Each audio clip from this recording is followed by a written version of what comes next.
Okay, so in this video I'm going to share with you a live trade example. Okay, it's on Ethereum and it's a signal that happened earlier on today after a drop in price on the 1 hour charts.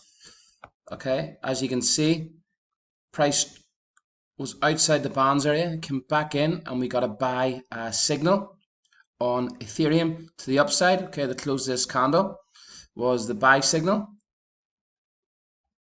Okay, we got in around 285.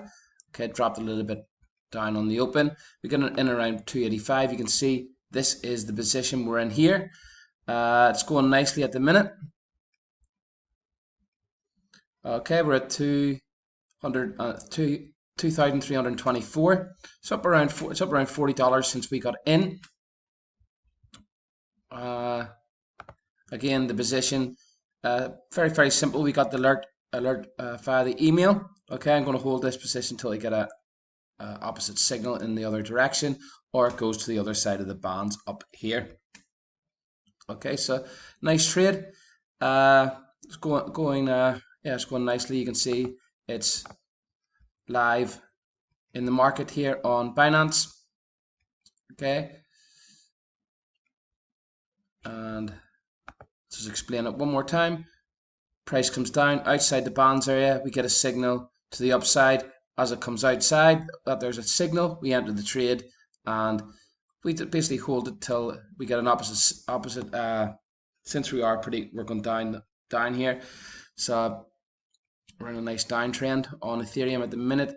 If an opposite signal occurs in the 1 hour charts, I will sell this position. So I will. So we will see.